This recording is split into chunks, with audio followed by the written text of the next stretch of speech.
Hello everyone, welcome to Nilanjana's exclusive English lessons. You must be surprised, right, that why I was not posting any video from the last few days. In fact, I've not published a video for a while. Honestly speaking, I was not in a mindset. I was very disappointed.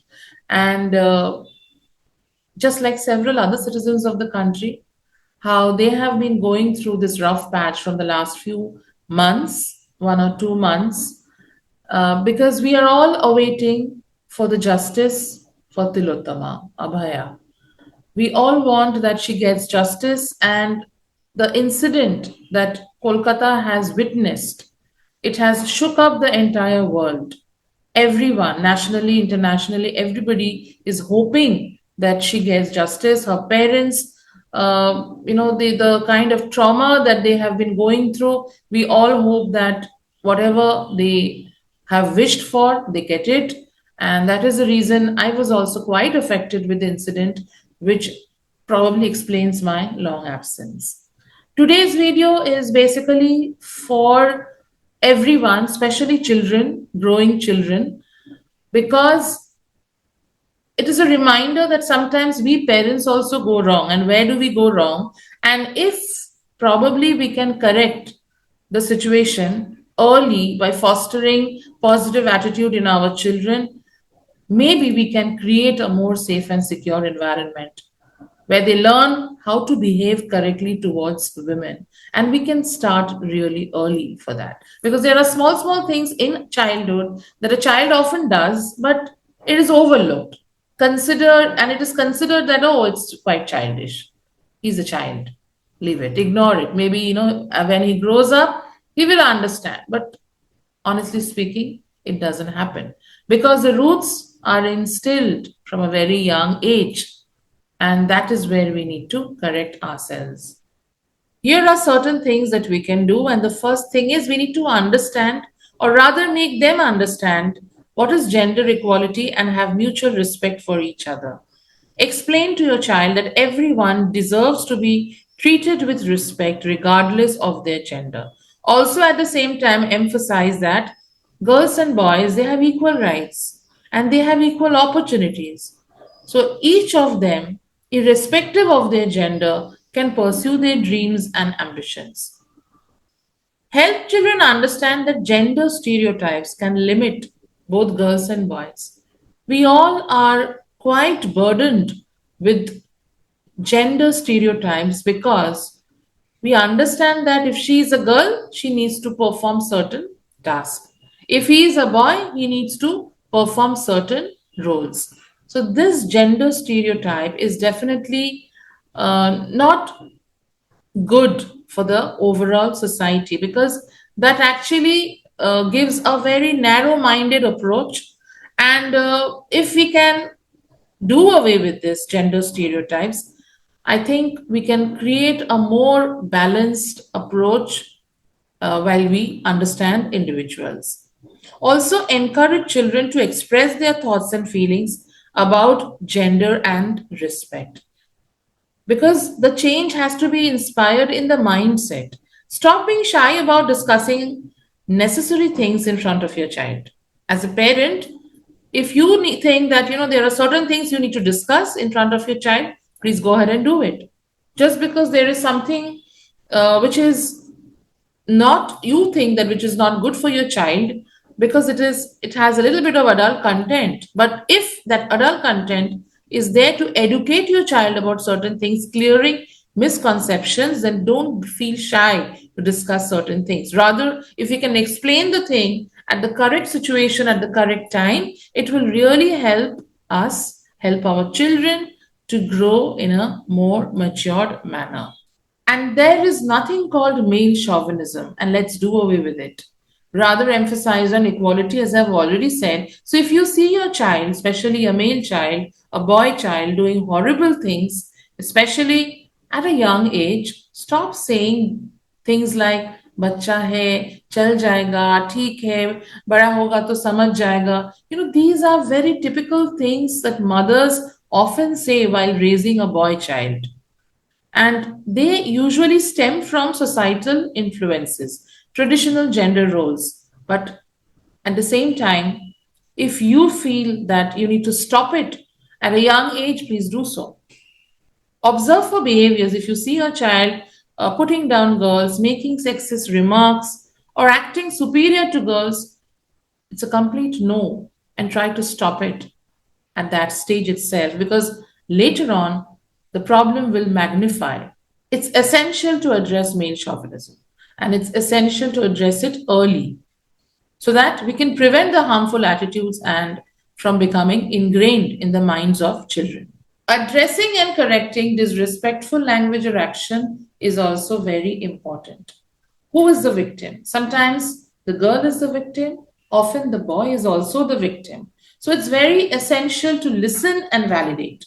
Hear the child's perspective without condoning their behavior. If they use certain words, if they do certain actions, try to make them understand that how their words or actions affect others, and always provide alternatives. How they can positively express themselves, how they can positively interact with others. That will also help the child to grow in a very safe environment. And repeat these lessons. It's not possible that once you say and your child will remember it. So often we as parents, we need to reinforce, we need to repeat these lessons, and we need to encourage respectful behavior consistently. Consent is the foundation of all healthy relationship. Why don't we teach them that? It will prevent countless sexual assaults and empower an entire generation. Consent doesn't just mean for a sexual relationship, it can also start with simple things like, borrowing a pencil. If your child wants to take somebody's tiffin, make sure he asks the other person, or even before you hug someone.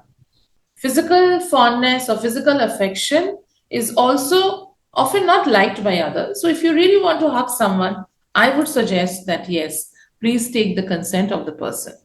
Small acts in our day to day life also matter a lot.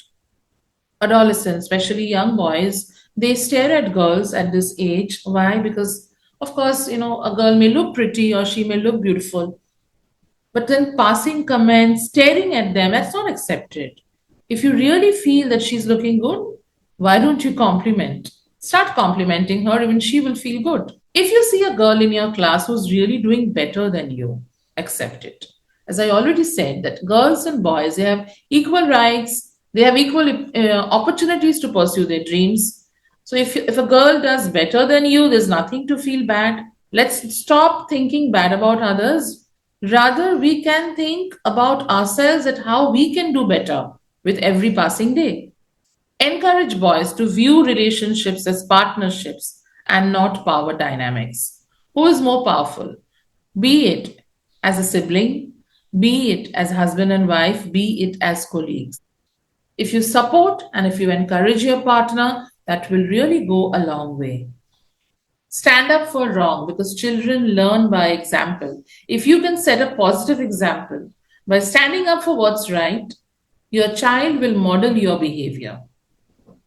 At times, you can even practice scenarios where children can learn how to intervene and stand up for others. As a teacher, you can do role playing in your class and encourage empathy, because children will understand how others feel when they are treated disrespectfully. Always remember, a no means a no. Even if she has accepted your invitation for drinks, that doesn't state that she has agreed to be intimate. And if she has rejected your advances, that's okay. Move on. Don't be revengeful. If she doesn't want to get closer, or if she wants to stop the relationship at that stage, don't try to take revenge, and be responsible with your girlfriends. Drop them home, respect them, and in this way, you can foster a healthy relationship. And at the same time, you will also know your boundaries. Empowering the next generation to respect women is like planting seeds for a better future. When boys and girls grow up learning that everyone deserves dignity, it actually builds a world where kindness, equality thrive. Justice for rape victims is not just about punishing the guilty, but about healing wounds and giving them back the strength that was taken from them. So we must break the cycle of silence and shame by standing with them loud and clear, because turning a blind eye only lets the problem grow. To stop a misogynist society, we need to nip it in the bud by teaching respect from a young age, speaking out against wrongs, and walking the talk when it comes to fairness and equality. When we raise our voices together, we can turn the tide. So that brings to the end of whatever I had to say. I hope I could connect with all of you. And if you have anything to share, please do share it in the comments. I would also love to know if you are also feeling the same thing which I'm going through. And yeah, that's all for today. Thank you so much and have a beautiful day.